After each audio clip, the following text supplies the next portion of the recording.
반갑습니다. 복지 콕콕입니다. 오늘은 제9장 요양보호 기록과 업무 보고 내용에 대한 영상입니다. 먼저 요양보호 기록인데요. 그 목적은 질 높은 서비스를 제공하는데 도움이 되고요. 요양보호사의 활동을 입증할 수 있습니다. 특히나 급여 제공 기록지라고 요양보호사 선생님들이 반드시 기록하셔야 하는 급여 제공 기록지는 요양보호사의 활동을 입증할 수 있기 때문에 혹시나 나중에 문제가 있을 때 이 서류를 통해서 우리 선생님들의 활동을 입증하게 됩니다. 세 번째는 요양보호 서비스의 연속성을 유지할 수 있고요. 관리자 및 전문가에게 중요한 정보 제공을 합니다. 이 부분은 보통 일반적으로 상태 기록, 특이사항 기록 등으로 정보 제공을 하게 되고요. 다섯 번째는 서비스의 내용과 방법에 대한 지도 및 관리에 도움이 됩니다. 그리고 여섯 번째는 가족과 정보 공유를 통해서 의사소통을 원활하게 하고요. 마지막으로 서비스의 표준화와 요양보호사의 책임성을 제고하는 것이 요양보호 기록의 목적입니다. 흔히 우리 요양보호사 선생님들이 기록을 어려워하시는데요. 그 이유가 첫 번째는 글쓰기의 부담, 특히 상태 기록지는 우리 선생님들께서 굉장히 어려워하십니다. 두 번째는 업무 부담과 기록할 시간이 부족한 경우가 있을 수 있고요. 마지막으로 기록하는 방법에 대한 이해 부족도 있을 수 있는데 이와 같이 기록이 어렵다면 관리자에게 말씀을 드려서 조언을 얻는 것도 좋은 방법입니다.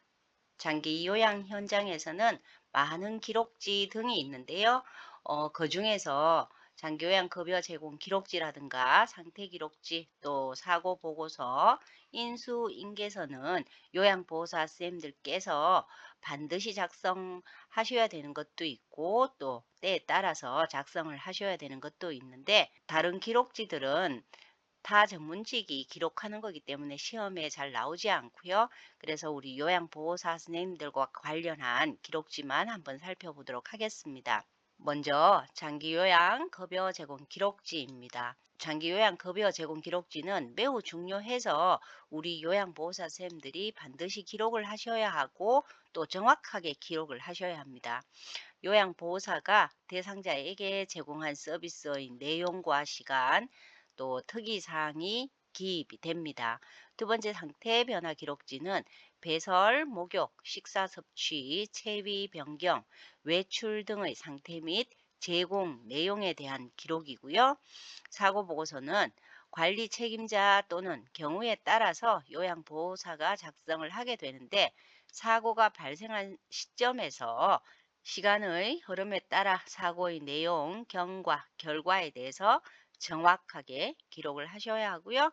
인수인계서는 재가 쪽에서는 없어졌고요. 일반적으로 시설에 계시는 선생님들께서 기록을 하시는데 요양보호사가 퇴직, 또 휴직 등으로 업무를 그만둘 때 작성을 하게 됩니다.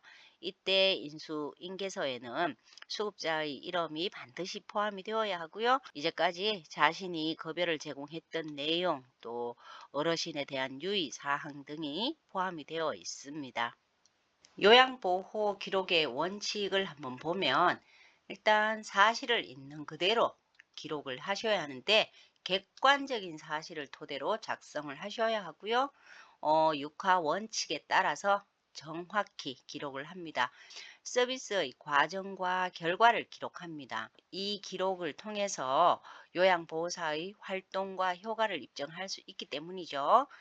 특히나 이것은 조금 전에도 설명드렸듯이 장기요양 급여 제공 기록지에 대한 설명입니다. 그 다음에 미루지 않고 그때그때 신속하게 작성을 하셔야 하는데 미루게 된다면 기억이 잘 나지 않아서 잘못 기록할 수 있기 때문입니다. 다섯 번째는 공식화된 용어 사용과 간단 명료하게 기록을 합니다. 반드시 기록자의 서명을 명확하게 또 기록을 하셔야 합니다. 감사 자료로 활용을 하거나 또 책임 소재를 확실히 할 필요시는 증거 자료가 될 수 있기 때문에 역시나 객관적인 사실을 정확하게 기록을 하셔야 하고요. 만약에 내가 기록을 하다가 틀렸다면 고칠 때 지우거나 또 덧칠, 그 다음에 화이트 펜 같은 것들은 사용하셔서는 안 되고요. 반드시 틀린 부분을 밑줄 긋고 그 다음에 빨간 펜으로 수정을 한 뒤에 사인을 서명합니다.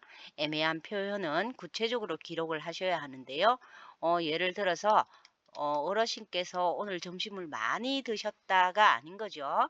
반 공기를 드셨다, 내지는 한 공기를 드셨다, 이렇게 얘기를 하셔야 하고요. 오래전에 딸이 다녀갔다. 이러한 표현도 애매하기 때문에 보름 전에 다녀가셨다. 뭐 이런 식으로 얘기를 하고요. 다음은 요양보호 기록 시 주의 사항인데요. 첫 번째 개인정보 보호가 되어야 되고 두 번째는 비밀 유지 그리고 마지막으로 사생활 존중이 되어야 하는데 개인정보 보호를 위해서는 기록은 반드시 잠금 장치가 되어 있는 장소에 보관을 하셔야 하고요. 이때 관리 책임자가 지정이 되어 있어야 합니다.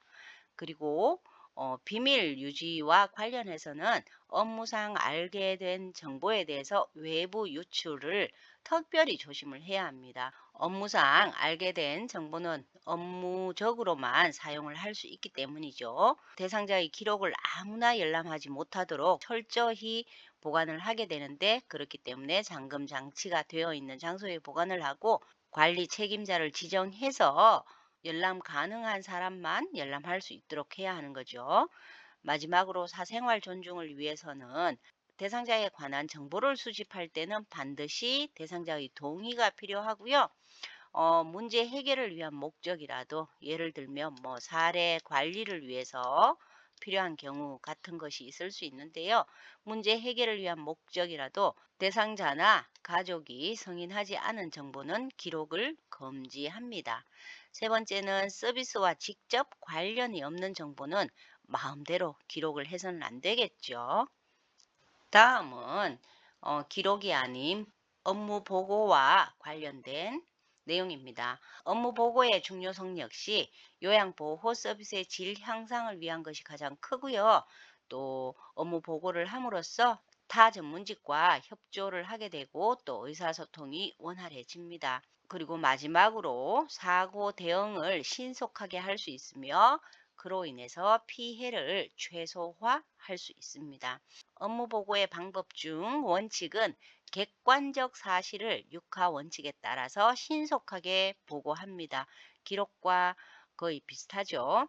그리고 보고 내용이 중복되지 않도록 보고를 하셔야지만 신속히 보고가 가능합니다. 업무 보고 시기는 대상자의 상태 변화가 있을 때 어르신께서 욕창이 없었는데 욕창이 생겼다. 이러면 당연히 보고 사항이고요. 서비스 추가 및 변경이 필요할 때도 보고를 하셔야 하는데 예를 들어서 방문 요약만 받고 계시는데 목요까지 원하시면 추가인 거죠. 그리고 시간이 9시부터 12시까지 서비스를 제공하기로 되어 있는데 어르신께서 그날 오전에 일이 있어서 오후 2시부터 5시까지 서비스를 받고 싶다라고 하면 변경입니다. 그럴 때 반드시 신속하게 보고를 하셔서 수정이 될 수 있도록 해야 하고요. 또 새로운 정보를 파악했을 때나 새로운 업무 방법을 찾았을 때도 보고 사항입니다. 마찬가지로 업무를 잘못 수행했을 때도 보고 사항인데 요양보호사 선생님들이 스스로 해결을 하지 않고 관리자에게 보고를 해서 처리할 수 있도록 보고를 하셔야 하고요. 사고가 발생했을 때 역시 보고 사항입니다. 이번에는 업무 보고를 어떠한 형식으로 보고를 할지에 대한 내용인데요. 첫 번째 구두 보고, 입으로 보고하는 거죠. 그 다음에 서면 보고, 기록을 해서 보고하는 것, 전산망 보고, 카톡이라든가 문자, 메시지 같은 것들 요즘 흔히 사용하고 있습니다. 구두 보고는 상황이 급하거나 아니면 사안이 가벼울 때 구두 보고를 하게 됩니다. 구두 보고를 할 때는 일단 결론부터 보고를 합니다. 어르신께서 낙상하셨습니다. 내지는 어르신께서 지금 피를 흘리고 있어요. 이런 식으로 결론부터 보고를 해야지 그에 대한 대처가 신속하게 이루어지고요. 그 후에 경과와 상태, 원인 등을 보고하게 됩니다. 서면 보고는 보고 내용이 복잡하거나 또 숫자나 지표가 필요한 때에 하게 되고요. 또 정확히 보고해야 하거나 자료를 보존할 필요가 있을 때도 서면 보고를 합니다. 서면 보고에는 정기 업무 보고가 있고요. 사건 보고가 있습니다. 사건 보고는 사고 보고서를 작성을 하죠. 그다음에 정기 업무 보고는 상태 기록지가 일반적으로 정기 업무 보고의 기록지라고 생각하시면 되겠습니다. 그 다음 전산망 보고가 있는데요. 능숙하게 사용할 수 있으면 시간을 절약할 수 있고 편리하다는 장점이 있고요. 또 실시간으로 확인이 가능합니다. 구두 보고의 장점인 실시간 확인이 가능하고 카톡이나 문자 같은 경우를 보듯이 기록으로 남길 수 있기 때문에 서면 보고의 장점도 있습니다. 다음은 사례 관리인데요.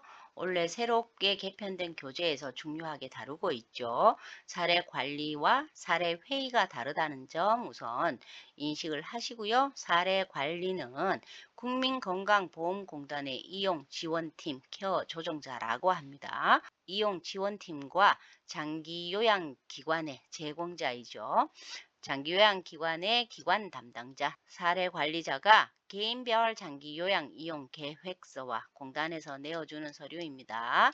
이용 계획서와 개별 급여 제공 계획서, 이거는 기관에서 작성하는 서류이죠. 그 두 개를 통해서 상호 협력에 기초하여 복합적인 욕구를 지닌 장기요양 수급자를 대상으로 노인 장기요양보험에서 보장하는 장기요양급여와 관련 자원을 연계, 조정, 통합하는 일련의 활동을 말합니다. 사례관리의 과정은 첫 번째 접수 및 초기 면접을 하게 되고요. 그 다음에 이분이 어떠한 욕구가 있는지 욕구 사정을 통해서 욕구와 함께 환경이라든가 자원 등 여러 가지의 내용들을 사정하게 됩니다. 그리고 난 뒤에 1차 사례 회의를 진행을 하는데 이때는 대부분 내부 회의로 진행을 하고요. 그 다음 급여 제공 계획서가 작성이 되면 공단에 통보를 하고 그래서 공단은 계약 및 조정을 통해서 이 개인별 장기요양 이용 계획서를 수정해 줍니다. 그런 뒤에 서비스 제공이 이루어지고요. 기관의 사례 관리자와 공단 이용 지원팀의 점검, 즉 모니터링이 이루어지고 모니터링한 내용을 통보하게 되고요. 그 다음에 이제 2차 사례 회의를 진행을 하는데 이것은 필요할 때 개최가 됩니다. 마지막으로 평가 및 종결 그리고 사후 관리를 하는 것이 사례 관리입니다. 다음은 사례 회의인데요. 이 사례 회의는 기관에서 서비스를 점검하고 또 평가해서 대상자의 욕구에 맞는 서비스를 제공하기 위한 회의라는 것 반드시 기억을 해 주시고요. 이 사례 회의의 목적은 대상자에게 제공되는 서비스의 질을 지속적으로 관리하고 대상자에 대한 정보 교환과 요양보호 지원 목표를 공유하여 서비스의 질을 향상하게 됩니다. 그다음에 서비스 제공 계획의 타당성을 검토해서 서비스 내용을 조정하게 되고요. 대상자와 관계된 직종들의 역할 분담을 명확히 하고자 하는 목적도 있습니다. 마지막으로 간담회라고도 부르는 원래 회의입니다. 월 1회 기관에서 실시하는 정기 회의인 거죠. 원래 회의를 개최하는 의의는 정보와 경험을 공유하게 되는데 요양보호사들끼리 이루어지는 거죠. 장기요양기관에서는 요양보호사들에게 업무에 관련된 정보를 전달하거나 애로사항을 접수하게 됩니다. 업무에 관련된 정보를 전달한다라는 것은 요즘처럼 겨울이 다가오면 감기를 조심하게 하기 위해서 옷을 두텁게 입혀라든가 아니면 창문을 잘 닫도록 하는 등 그때그때 상황에 맞게끔 요양보호 업무에 관련된 정보를 기관에서 전달을 하게 되고요.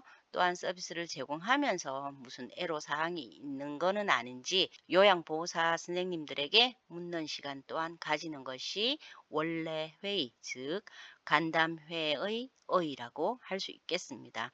원래 회의의 특징은 요양보호사들의 업무와 관련된 새로운 정보와 업무 준수 사항을 전달하게 되고요. 대상자에 대한 요양보호와 관련된 정보 또한 전달을 하게 됩니다. 내가 모시고 계시는 어르신의 건강 상태가 양호하다면 위급한 상황이 아닌 거잖아요. 그럴 때 뭐 구두 보고라든가 서면 보고라든가 뭐 전산망으로 보고하지 않고 이때 원래 회의 때 오셔서 우리 어르신은 건강 상태가 양호하십니다. 변함이 큰 변화가 없습니다. 처럼 그러한 건강 상태 등에 대해서 정보를 전달하게 되고요. 마지막으로 관리자가 요양보호사로부터 기관 운영이라든가 복리후생 또 인사 등에 대한 의견 및 애로사항을 청취하는 시간도 갖게 되는 것이 원래 회의의 특징입니다. 이상 요양보호 기록과 업무 보고를 간단히 정리해 보았습니다. 감사합니다. 복지 콕콕이었습니다.